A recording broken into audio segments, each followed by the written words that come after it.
Okay, we're good to go. Essentially, I said with the Melbourne scale that I would come back to that values education one. I think that, in a way, if you can get the green arrow happening in your school, I believe you will be responding very powerfully to what comes through in the XE analysis. So essentially, as you would know, values education is, if I say something like forgiveness or friendship or love, or if I tell stories that have that as the moral message and so forth, then what I'm doing is offering students a point of access to the tradition that I believe will help them appreciate and understand what it means to be Catholic, partly through notions of reconciliation or healing or whatever. So that's something that a teacher will always do. How can I help these kids understand whatever the topic I'm teaching is? So it's a good instinct that teachers will have. I don't really need to spell all that out to you guys because you've been living, looking around, some of you, very long time, myself included, and others, in fact, most everyone, very short time, you know. Don't worry, be happy. So essentially, if you haven't been living inside the tradition, the problem is those connections don't get made. So there's nothing wrong with this approach as an entry approach, point of entry approach. The problem you get is that people aren't specific and particular, making the links to what it is in our Catholic tradition that relates to the topic. So stopping at simply the value side of things, just talking about healing but not getting into what's underneath that, talking about friendship or forgiveness without getting into the Christian narrative underneath that. So it's implicit in a values frame, all the stuff that sits underneath it.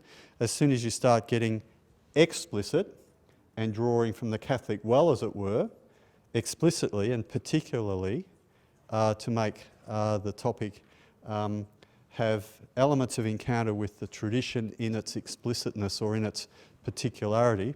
I said I wouldn't use jargon there, I'm getting into it there, but I think we're all grown-ups here, so a bit of the analysis I hope you're already across. So this shift here I think is A, the most important, and B, the most difficult to grasp as to what's actually going on here.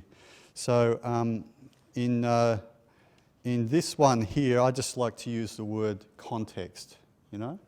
In a reconfessionalising approach, the only thing that matters is the tradition. You know, I've got a Catholic worldview that I've already figured out, and it's really just explaining to you what that Catholic belief is, and you accept that. That's what being evangelised is.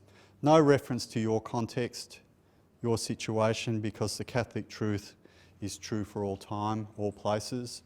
So context doesn't matter when you're in this space here, in its most extreme form. In this one here, the only thing that matters is context, not the faith tradition per se. So what matters here is what's the language that kids use, because that's the language I'm going to use. Yeah? So forgiveness will be spoken about in a way, secular terms, because we'll just use the cultural dominant discourse and we'll be content with that. We won't feel the need to be explicit about the faith side of things. So here is a great respect for the tradition. Here's a great respect for the person's context. Here is a respect for both. It's a bit like the previous one with dialogue and colourful.